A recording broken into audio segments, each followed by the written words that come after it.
Hi everyone.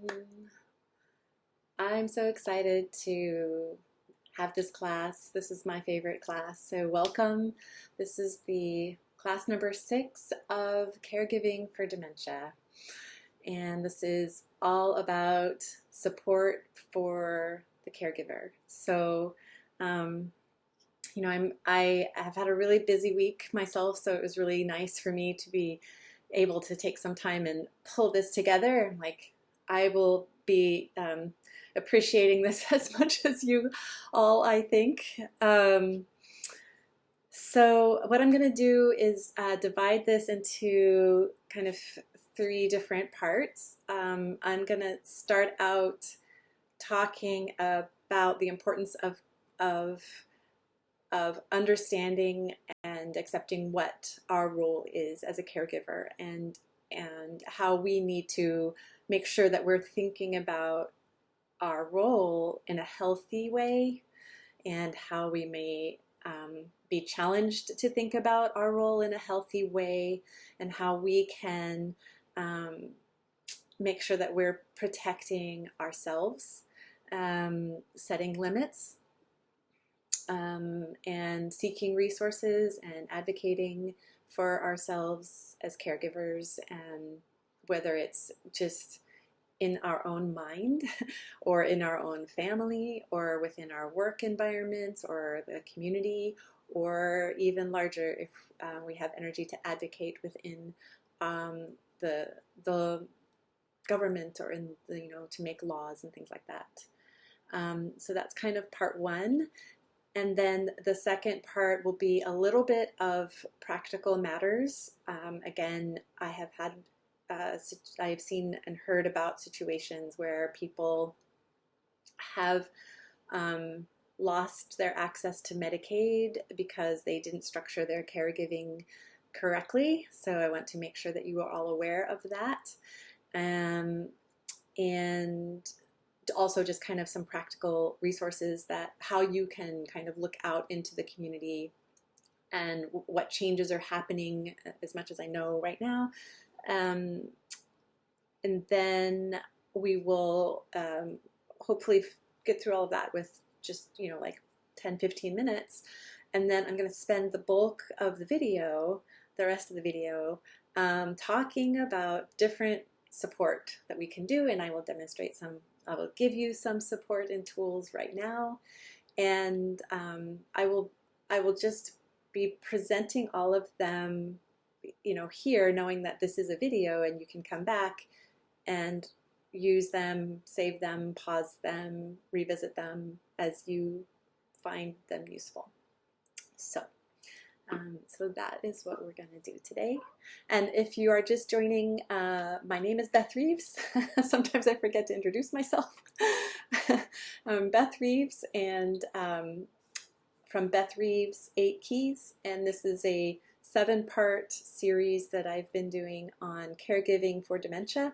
And this is the 6th of the seven videos. The last one will be today at 5 p.m. Eastern Time when I do it live. And then, of course, you can visit all of these on recordings either on my Facebook page or on my YouTube channel. So thank you all for being here. I do want to say, I was thinking also in preparation for this class, just how grateful I am for all of you to give me this opportunity to think about what was meaningful for me, and how could I, come into your homes, into your living rooms, and, in 10 minutes or 20 minutes or an hour, give you something that would be helpful. Like, what can I do? How can I use my experience to be helpful to you? And I'm really appreciative that you've helped me to kind of start thinking through that, and experiment a little bit with this information. So I do hope you'll continue to join me even after this series is over. I will continue informally going, on Sundays at 3 o'clock, bringing chats around this topic into the Facebook page, and I have ideas about the things that I wanted, like things that I wanted to cover more of that I didn't really get to do as much on in this first series. So I hope that you will continue to join me. So, but thank you. Okay, so I'm going to go here.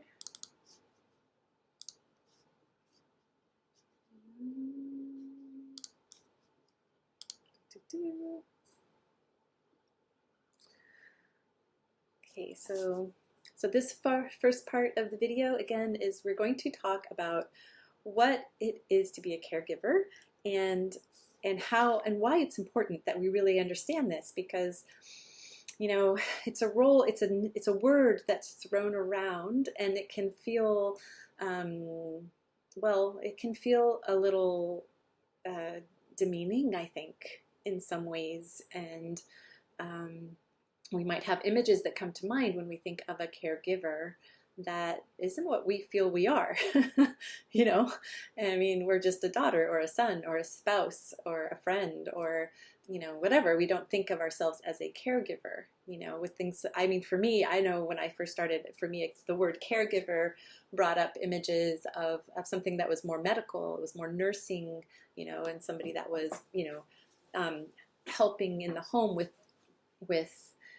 you know, changing bed sheets and administering medicine, and I don't know, had some expertise that I didn't have, and had some training that I didn't have, and had a particular role that wasn't family. However, we are caregivers, and so this is a new term, I mean, new phenomenon, I would say, in the society. And we need to be able to own this word, because if we don't own this word, it will not get the recognition that it needs, and we will not be able to make the changes in our society that we need in order to really support and value and recognize the role of caregiving and family caregiving. So these were some of the statistics. Oh, sorry, this was my agenda. These are the things we're going to do in this course, in this video. Own the name, I'm a caregiver. Seek resources, cover practical matters, and then support for you, my favorite tips. So, all right, so I'm a caregiver. So there are right now approximately 42 million unpaid family caregivers in the United States. And that equates to $470 billion in unpaid contributions. So this means they've taken an estimate, if all of these unpaid caregivers, if all of us were paid, I don't know what wage they used to figure this out, but if there was pay for all of this work that is being done, they equate that to $470 billion of value that we are providing simply because we are being a caregiver in our family. So the important thing here is that we are not just a daughter or a son or a spouse or a friend. You know, that although we may be doing these things because of the family relationship that we have, and because we are, it's an expression of our love or the honor that we want to give to our family, if we feel, if it's a moral issue or an ethical issue or a love or whatever, whatever our reason, that's not the whole picture. And it's important that we recognize we are part of a medical team. We are part of that medical team, a very important part of the medical team. And so we need to, even if we're not trained and we don't have expertise, and we might feel at times intimidated with the system, the healthcare system, I feel like if we start to think of ourselves as an essential part of a medical team for our loved one, when we then are interacting with the medical, other people on the medical team, whether it's a nurse or a doctor or another caregiver or a social worker, or a therapist, of some kind who's working with us. I feel we can come into that conversation with more confidence and make sure that our communication, our perspective is shared and heard, and kind of advocate for it, I hope, with a little bit more solidity. So that's the invitation for this one. So it's to say, I'm a caregiver. Woo woo. Come on. Like we need to pat ourselves on the back, but also like feel bolstered. Like, yeah, I am. This is in a really important role, and we know the situation often the best, right? We are the closest to it. We might have a longer history with the loved one. We might have no intricacies within our family. We may know things that have tried and worked in the past or tried and failed in the past. And so there's a lot of subtle information that we might know, and it might be so intuitive we don't even realize we know it. But these other people that are interacting with us have very, very little visibility. They may have once a month or once a quarter. I know that when on my mom's care, there were interactions with nurses once every quarter, I think. Gosh, I'm not sure I'm going to get that right, but I know that our interactions were primarily with the nurse, and then we met with the doctor maybe twice a year or something like that. So there the doctor has very small visibility. I don't know how they keep track of stuff because they're seeing so many people, and of course our medical system is feeling already the burden of caregiving, and it's only going to increase. So the number of geriatricians in the country is very small. I think I heard a number, it was like 300 or something. It's a very small number, and there aren't enough people getting trained to become geriatricians to meet the demand or even replace the ones that are retiring. And what was I going to say after that? Not enough geriatricians. Oh, and then even if there were enough people going into school now to study to become geriatricians, it's going to take a while, right, for them to become geriatricians. So we still are in a period of time right now where we have a certain number of geriatricians who are aging. We don't have any filling the pipeline. And our number of people who need geriatricians and care is increasing. So our role as a family caregiver is all the more important. Okay, so I thought this was very helpful. These were some possible jobs that a family caregiver can do. And the reason that I feel like this is important is because we may do some of these things and not think of them as jobs. So I put over here first this list of kind of 5 things which are very common. We might do this without even a second thought. Making appointments, doing personal care, shopping, housework, and transportation. This may be just something we do for our loved one. We help them out doing these things. Well, these are jobs. And the reason I put these ones by themselves, I have some more coming, but these ones are also, this is work that's kind of easier for other people to do.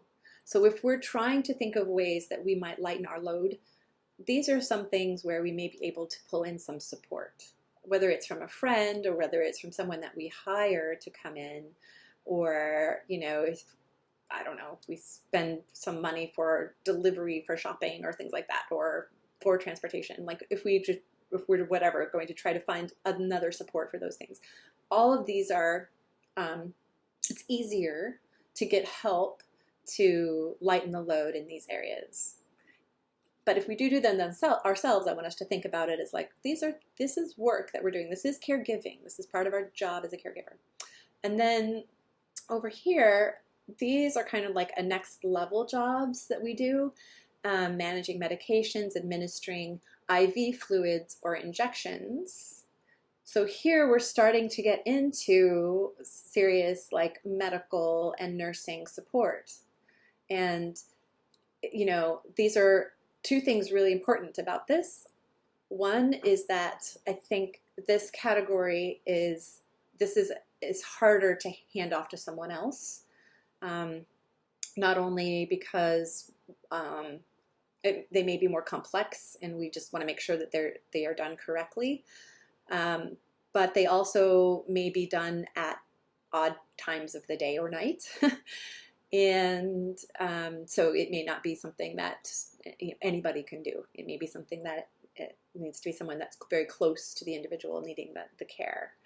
And of course, there's more things here, I think, particularly for us as people who are caregiving for dementia, that I'm sure you can add to this list of things that you do that are a little bit more in the direction of a medical or nursing support, but don't necessarily require a nursing degree, but they aren't easy to cut off to someone else. So it may be helping someone to the bathroom,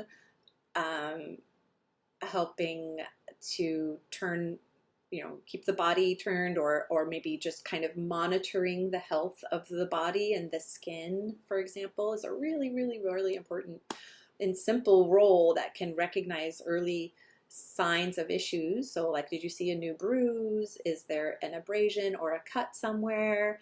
How are the feet doing? How are the nails?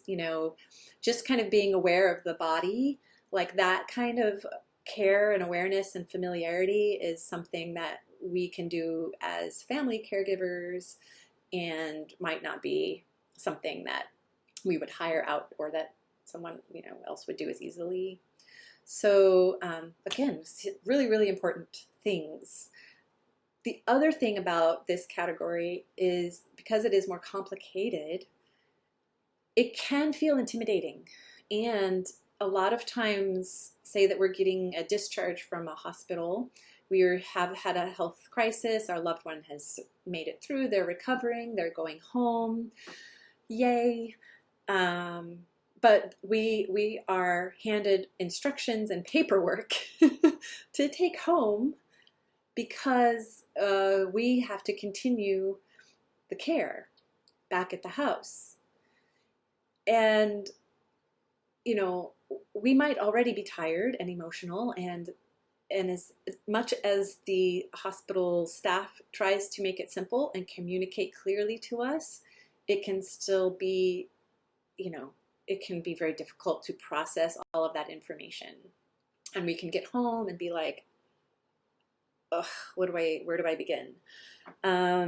So one of the support tools that I actually recently learned about and want to make you all aware of is that there are many states in the country who have now passed a law for caregiver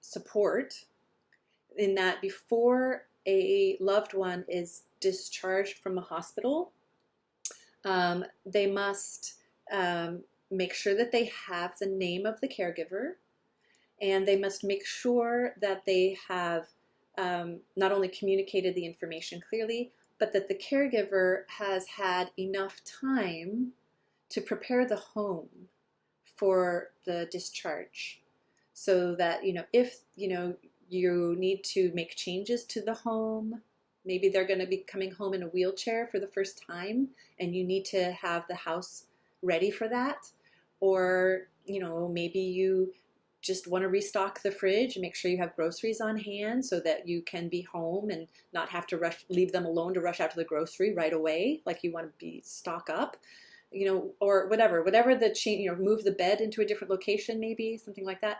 Whatever the changes are that you might need to make in the home, this law requires that you have time to do that. So it's not all states, unfortunately. I'm in North Carolina, and we are one of the states that does not have that law yet, but we'll work on it. But I believe that it was 40 3 of the states have a law like this. So hopefully you live in one of those states. And I'll try to find a link for that and put it down below so that you can maybe find the right wording for the law or ask a question if you haven't heard about it, that sort of thing. But most importantly is just to, I think, know this was a category that we are doing as caregivers that obviously is really important and can be more complicated.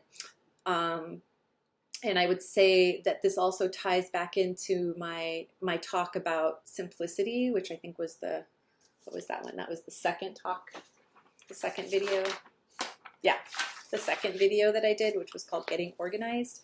So, you know, just how do you want to set up the medications? How do you want to make sure that you have organized the instructions? Do you need to make a checklist for yourself? Do you want to do something visual and put it on the fridge? You know, like what would you like to do to help yourself feel ready and organized for that?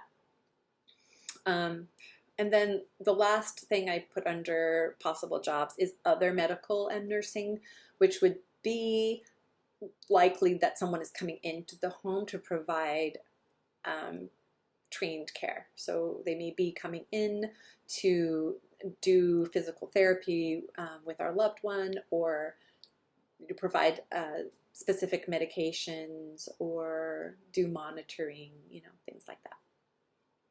So those are kind of how I divided the 3 categories. This is an interesting question, and that is, can we get paid?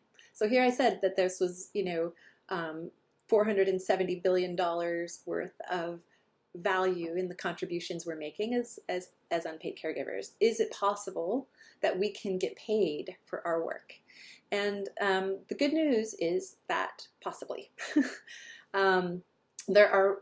There are some different words that people that are being used out in the world today. And these are some of the words: self-directed care, consumer-directed care, in-home support services, and even cash and counseling. All of these words are ways and are programs that are being set up to try and help family caregivers get paid or get resources. It could be, you know, to get permission to get time off from work, or to be reimbursed from insurance for the care that you're providing. You know, whatever, like it's all, any way that this role of a family caregiver can be recognized and valued and reimbursed. So these all mean the same thing. They just are called different things in different places and different states. So if you are a family caregiver and you are interested in exploring the possibility of being reimbursed for your time, I would suggest looking up these words in your local healthcare system, or talking to someone, maybe a social worker who might know about resources in your area. And of course, I would say also keep your eye out for those words, because there are a lot of people who are trying to improve the laws around caregiving. So keep your ears and eyes out for laws that are referencing words like that, because you can then support them if you feel like they are well written. So impact on Medicaid. This is another thing that I learned since I started teaching. It is possible that if you, I have heard stories of people who have been paying caregivers and they did not have a contract with that caregiver, so they hadn't legalized it or whatever. They didn't have a they didn't have a document trail around that, where the money was going. They were just paying a caregiver. So if you're paying someone else to help you.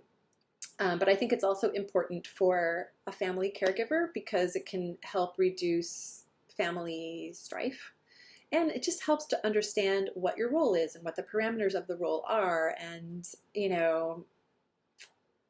it helps when we write things down. It helps us to see things sometimes. So but it's very important as far as if there are payments being made because of the impact on Medicaid. So if you are paying a caregiver without a contract, that is considered money that it is a gift to just, it doesn't count. It will not be counted. I'm saying this wrong. It will be counted against you in the calculation for Medicaid qualification. So if, for Medicaid qualification, you have to have a certain number of assets and you have to have kept that number below a certain amount for the past 5 years. They have a 5-year look back. So what's happened is there have been people that have had low resources, but they were paying a caregiver over that period of time without a contract. All of that money that was paid to the caregiver was added up and was counted as an asset.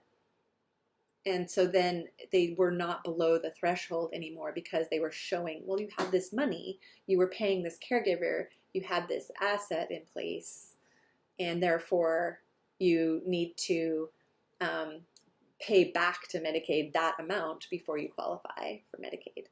So I'm not a lawyer, I may not be saying that completely clearly, but just to know that to be safe, please have a contract with a caregiver in place.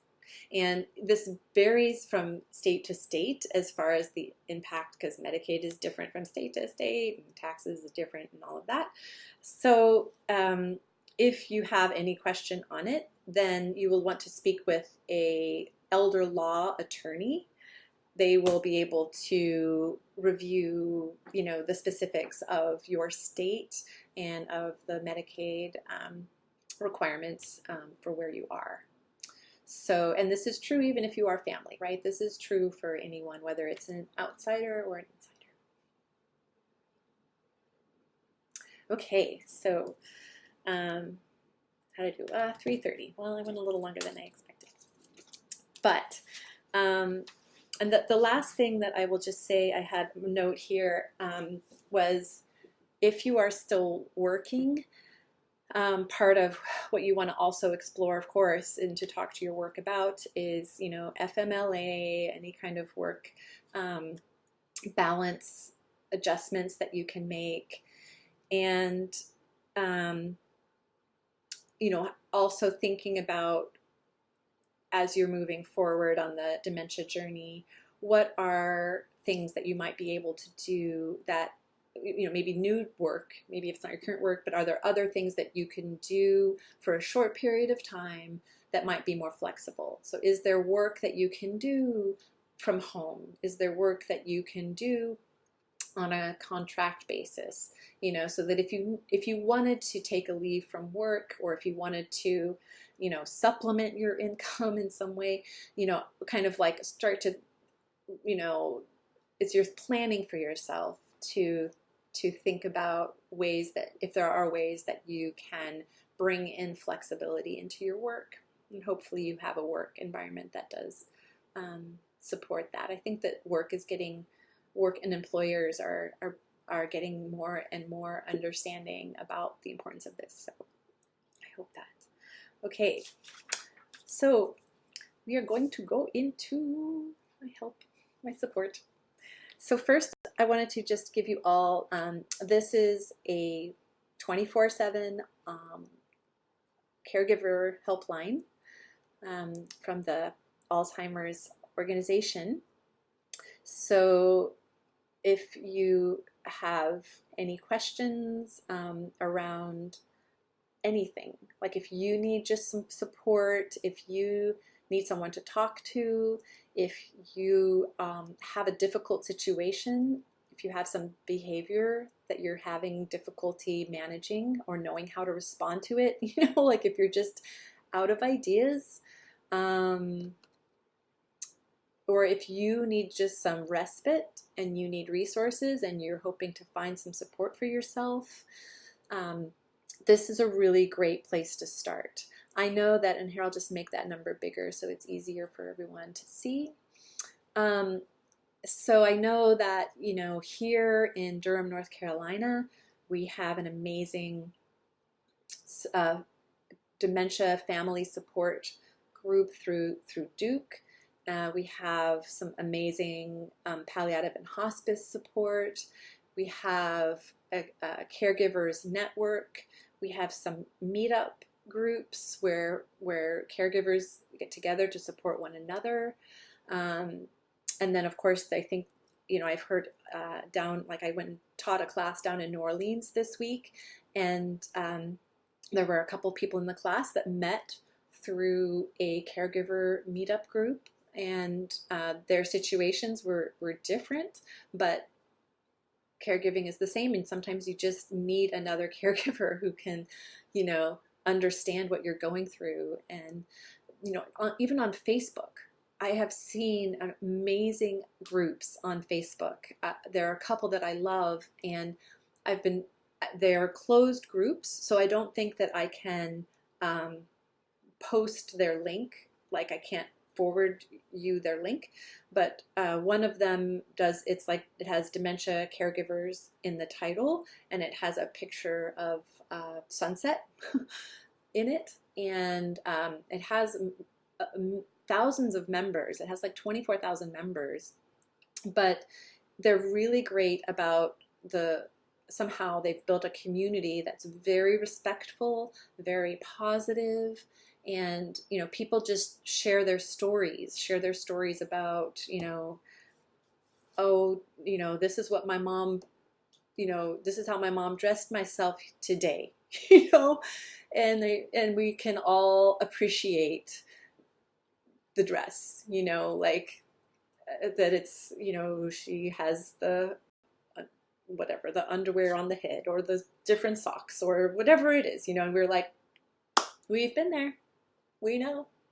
And, you know, I mean, I was reading the stories, and here it's 2 years for me that, so from when my journey with my mom ended, and yet going there and reading those stories, I mean, I wanted it. I needed to hear those stories. I needed to see the other people. I needed, you know, and I felt them, you know, I felt them. I was like, I know you, I know you. And I just felt a lot of love and gratitude for that community. So especially, I mean, I do think as caregivers, a lot of times it's hard for us to get out to meetings, and so being able to find those communities on the computer sometimes is great. You know, they're there at 2 in the morning, right? They're there whenever. So sometimes that's when we need it. So that's the first thing, is know that you're not alone. And if you're having difficulty finding a group, maybe call this number to get some suggestions, or of course you can reach out to me as well if you're somewhere and you're just like, I don't think there's anything out here, or if you're just too tired to look. I love looking. I'd love to help you. So if you need some support and you can't find anything and want some help, please also feel free to reach out to me. All right, so this is my first thing. This is a video. This is a beautiful, whoops, what happened there? Whoop, whoop, let me see. There we go. Sorry about that. Of an actual picture video that I took from Costa Rica. So this was my view for a little while in Costa Rica. It's a mountain in the middle of Costa Rica, and it's a hammock. So I just thought for a moment, I'll give you this.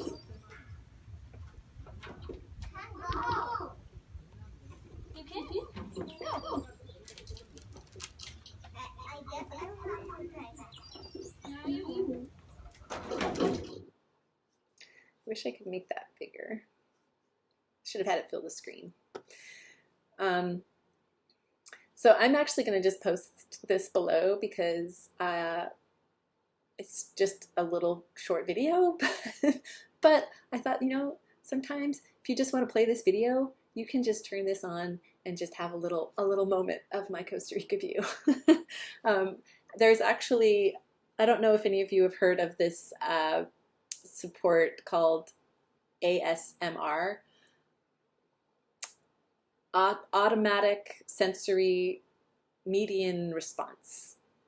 I guess what it stands for. But it's about, it's videos about some really specific sound or visual representation that just helps you to relax, and people often use it to go to sleep. You can just Google, there's a whole bunch of videos. If you Google ASMR Costa Rica or ASMR sleep or whatever it is that you'd like, relaxation. A lot of times they use kind of tapping, you know, on various things, or they use kind of material sounds like rubbing on materials, or you know, kind of doing almost imaginary role play, like, welcome to the spa. Today we're going to give you a facial. So please close your eyes. Now we're going to put the face cream on, you know. And they do this. And so it's very, somehow it has some magic to it. Some, you know, all different ways and versions, so you can see if there's any that help you. But I like it, again, because it's something you can do at any time. And I think that that's really important for us as caregivers, that we have tools that we can do at the 2 in the morning, or, you know, whatever. And there's something that's short, or, you know, that we can just have a moment, even if we are in the dark and we don't want to do something loud, we can just turn that on, and like, we can just watch a little bit, you know, from whatever we're doing. And it's better than turning on, you know, a sitcom or the news or whatever. Nothing against sitcoms. If that's your thing, that's fine. I don't know if anybody would find the news relaxing these days, but maybe you do. So if that's the case, that's fine too. But you know, in general, I feel very wary of using technology too much. And this was one thing that I found is either in the caregiver support groups, where I'm seeing real people sharing their real stories, or if I am going to a video like this that has specifically been designed to provide support to me, then I feel like, okay, that's a good use of technology.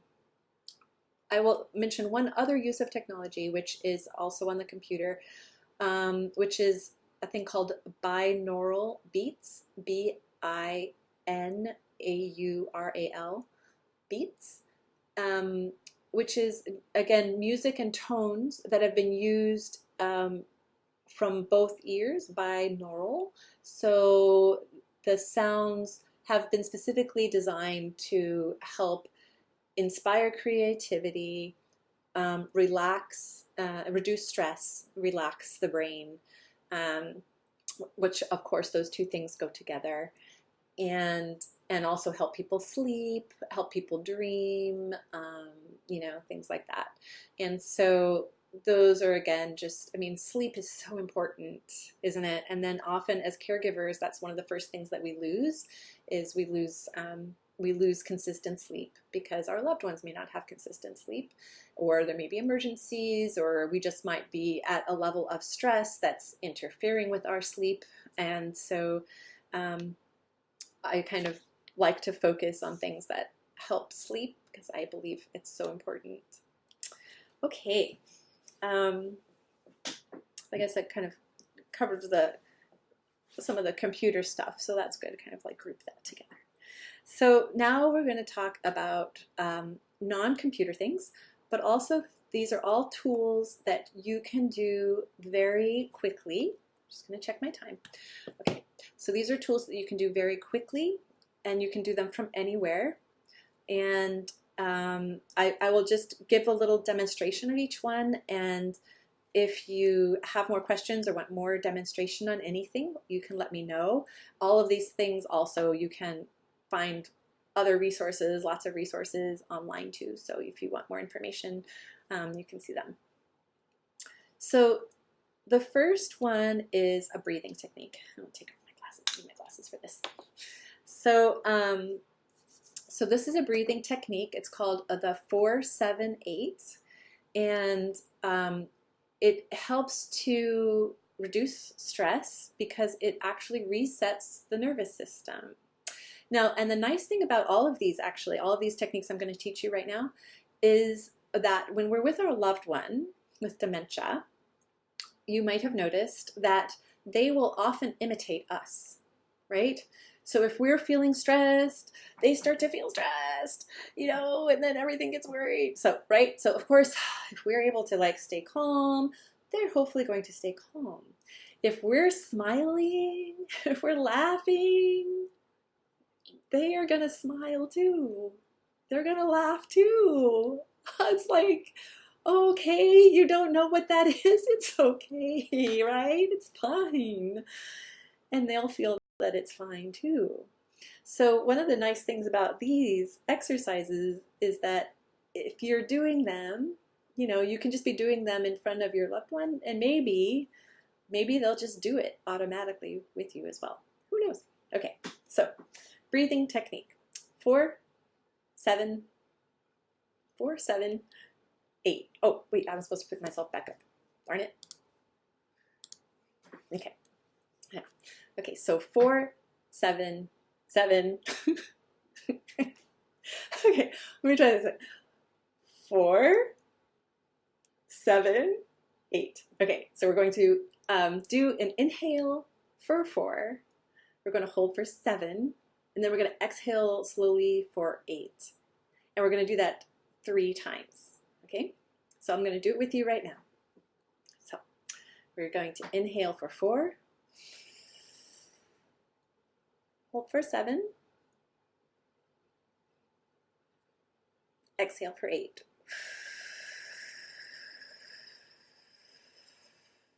Inhale for 4. Hold for 7. Exhale for 8.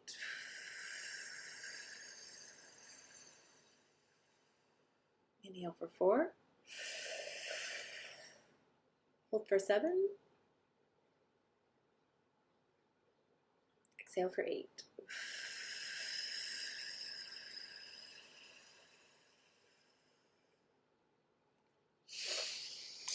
Deep breath in. Breath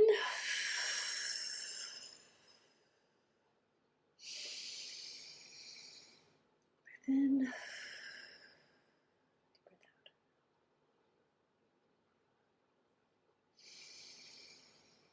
So hopefully, if you did that with me, you will have a sensation of a release. You will have a sensation that something got reset just then. And that would be the nervous system. And so this is a technique of pranayama, which is the yoga of the breath. And this is a very simple technique, but it's very powerful. And it's great to do, of course, in any time of stress. If you're just starting to feel tight and you need to a moment, you can do that. It's also great to do at bedtime because it helps you to release and helps to signal to your body that you are shifting into sleep time. It's also great to do in the morning because even though it is a release and a relaxation, it's also a focusing technique. And so it helps you to focus and start your day from a relaxed standpoint. So they say that it's so powerful that you don't want to do it too much at first. So, you know, you could do it twice a day, like 2 series of 3. Do maybe 1 in the morning, 1 at night, or do 1 at night and then 1 at some point in the day when you feel you need it. But you know, don't go doing it every 30 minutes, at least not right off the bat. So build up a little bit of strength to it. So that was breathing technique 478. Thank you. Okay, and then the next one is laughter and smiling. So I'm going to combine this actually with what I call the stamp, stretch, smile. So you can do this as well from either a seated position or a standing position. So I'll do it from seated just to not complicate things. But I usually like to stand just because it's stronger. So if you can stand up, it's good to do. And you're just going to first stomp your feet. So you're going to stomp,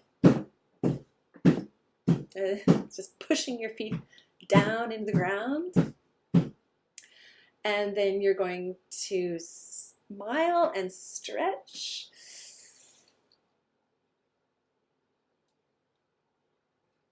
You're going to shake and laugh. Doesn't have to be a real laugh. It can be a fake laugh. It can be an evil laugh. Whatever kind of laugh you want. Shake and sigh. You can sigh at the end. So stomp, stretch and smile.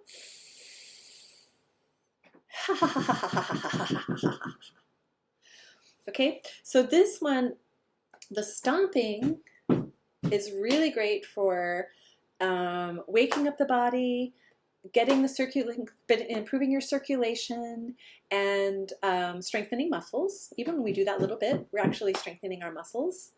And that's something that's great for people with dementia, actually, because they can often do that even if they're not standing. They can do it seated. And then stretching, of course, and the shake is releasing tension. And smiling and laughing have both been shown to improve our mental state, even if we don't believe it, even if we don't feel it. If we smile, it sends a signal to our brain that we're happy. And when we're happy, all of our organs, everything that's functioning in our body functions better. There's actually an organization called HeartMath, which has documented this and is now starting to be rolled out in hospitals, thankfully, where they measure if we think happy thoughts. This isn't even smiling. If we just think happy thoughts, our organs, our heart, and all of our internal organs work better. And they've been able to document this. They medically, they measure it, and they have a great biofeedback tool, which you can see how well you're doing. And so it's like they'll have different images. And if one of them is like a hot air balloon, and the hot air balloon will rise up and fly across different landscapes depending on how well your organs, how smoothly your organs are working together, which is a reflection of your happy thoughts or your happy thinking. So it's this really cool, where you have this biofeedback, this imagery of, am I happy? Am I thinking happy things? And you can practice, getting the balloon higher and higher and going farther and farther. That's called HeartMath. But of course, so just smiling helps us. And then laughter as well. There is a whole movement called laughter yoga. And there are laughter yogis that will come and lead people in how to laugh for no reason at all, simply because it's beneficial for us. So there's a study that if you belly laugh for 5 minutes, you actually have an impact on your heart, your cardio, that is equivalent to 20 minutes of rowing just by laughing. Belly laugh. And again, it doesn't have to be real, but the fun thing, especially if you have a loved one, is that it is contagious. So if you start laughing, even for no reason, they may start laughing. If you're in with a group of people and one of you starts, then you kind of catch each other, you can build on each other. Before you know it, you are literally belly laughing for 5 minutes, and you change your body, you change your mind, you change your heart. So laughter. And you know, one of the techniques that they use in laughter yoga is to try to incorporate it into your daily life, you know, but they said, you know, maybe other people will think you're strange if you are just laughing for no reason. So you can fake it by using like your phone and pretend like you're talking to someone who's like your best friend and they're like making the best joke ever. So if you're like walking, you know, in line or something and you can pretend like you get a call.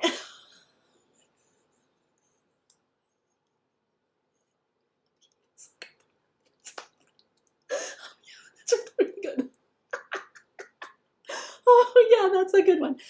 You know, so you can be in line and doing that, or you can be wherever, the grocery store or something, I don't know, wherever you need a little release. Or a really good one is if you're in the car, then every time you get to a stoplight, to like try laughing at a stoplight. And so then you have a trigger. So like every time you get to a stoplight, just try to laugh a little bit and then go on the stop like so okay.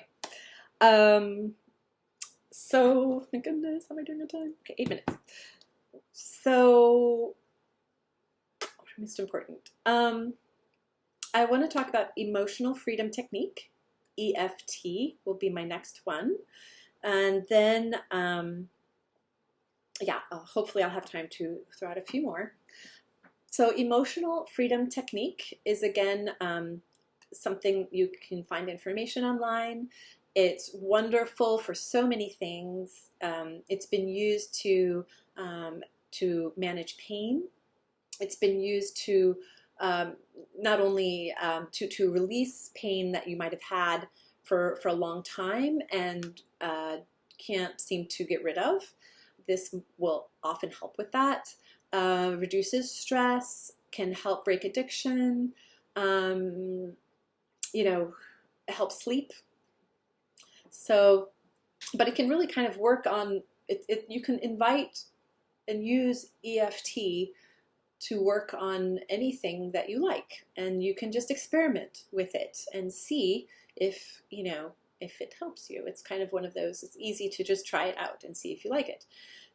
So the idea is that it's called EFT, Emotional Freedom Technique, because the idea is that for every pain that we have, whether it's a physical pain or a mental or an emotional pain, we have an emotional underpinning to it. So if we have had, say we have arthritis in our hands, the idea is that underneath the physical aspect of that arthritis, there's an emotional aspect of the arthritis. And sometimes if we address, if we can release, if we can be freedom from the emotional aspect, the physical aspect will also be cleared. And we don't have to necessarily go into therapy for the emotional aspect. We can just treat the emotional aspect through this tapping, through tapping on acupressure points in our hands and in our face, which is what I'm going to teach you right now. So the way that it works is you bring to mind something that you want to work on, and it's helpful especially at the beginning if you have something specific. So if you happen to have a headache, for example, or a pain that bothers you on a chronic basis, or difficulty sleeping or anything like that that's really kind of you want to improve, that's a great thing to work on. So so I will just use a headache as an example. All right, so you tap first on the karate chop of your hand, so this part here, right? And you're just tapping with 4 fingers on the karate chop. And while you do that, you're just saying what your issue is. So, I have a headache. I have a headache. My head is pounding. I have a headache. I have pain right in between my eyes, in the middle of my forehead. I have a headache. Okay. So that's the first tapping point. Then we're going to repeat the short phrase of whatever you said. So I'll just say I have a headache. And you're going to tap first at the endpoint of the eyebrow. I have a headache. I have a headache. And then the outside point of the eye, kind of where your wrinkles would be when you smile. I have a headache. Oh, I have a headache. Oh boy, do I have a headache. Then right here, kind of at the crease of the eye, like the lower part of the eye where it meets the nose. I have a headache right here. I have a headache. Then above the lip, I have a headache. Oh, I have a headache. You just keep repeating it. And then below the lip on the chin, I have a headache. I have a headache. And then on the clavicle, I guess. So just kind of like, you know, in this area of, above, like not on the bone, but like below the clavicle, I have a headache. And then the last one is like under your arm, and then like kind of where your bra strap would go. And so you just tap there. I have a headache. Sorry, there was one more. And the last one is the top of the head. I have a headache. Okay, then you just go deep breath and relax. And you can tune in and you can see, do I feel any different? Did it go away at all? Do you want to do it again? Go through it again. You can use the same thing. I have a headache. I have a headache. I have a headache. I have a headache. I have a headache. I have a headache. I have a headache. I have a headache. I have a headache. Okay?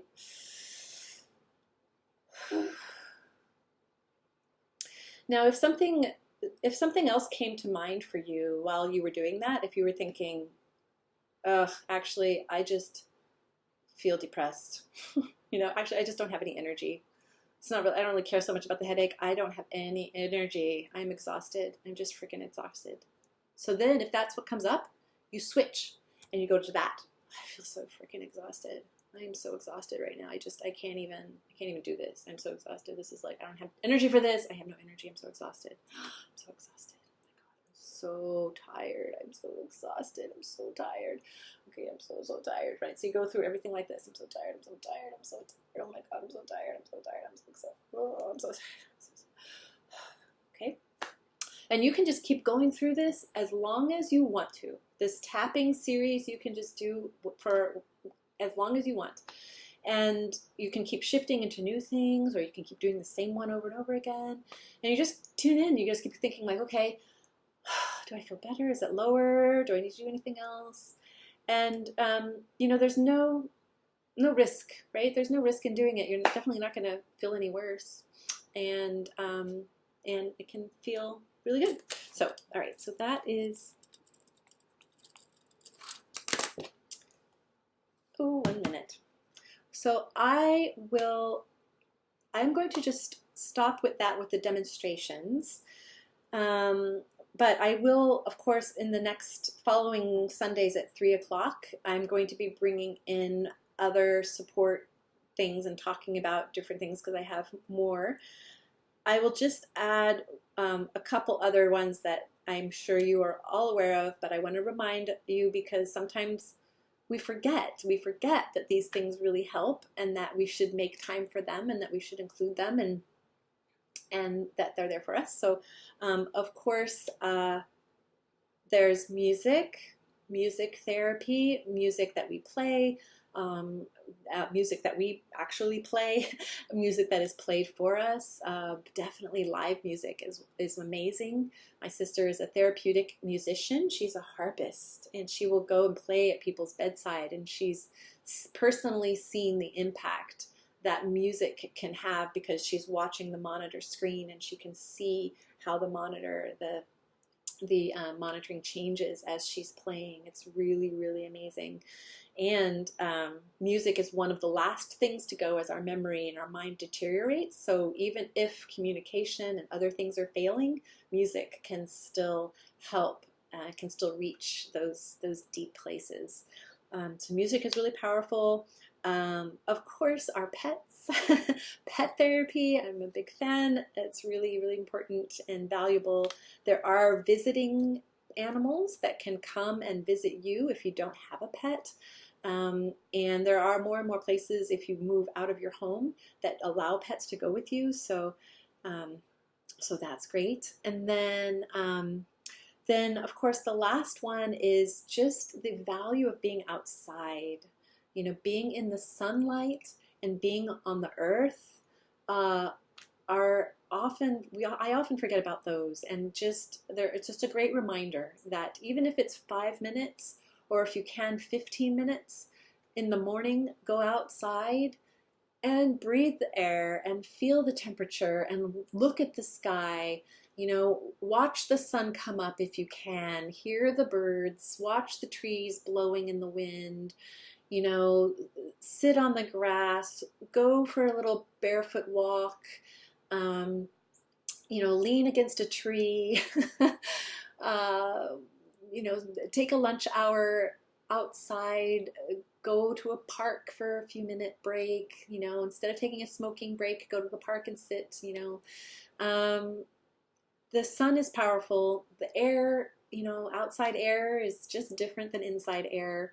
And the earth, you know, touching the earth, touching a tree, being in connection with nature, um, can really help us to release tension. So, so I just wanted to add that, and I guess that's why I have this little video here to help us be you know, transported back to nature a little bit, and you know, seeing the leaves blowing in the trees and the beautiful clouds and all that greenery. You know, the color green has been shown to increase creativity. Just by looking at something green, we can reduce stress and be more creative. So um, that's it from this class. I'm sorry that it's a little rushed. I know I threw a lot of information out, but I know that you can also pause this and come back. And I hope it's helpful for you. I hope you got something here that will help you through your day today and through the next week. And please feel free to share any of this information with anyone that you feel would be helped by it. And I will see you at 5 o'clock for the recap of everything that we've done so far and kind of pulling it all together so you can take it with you in a way that feels supported for you. So thanks again for being here, and have a great rest of your day.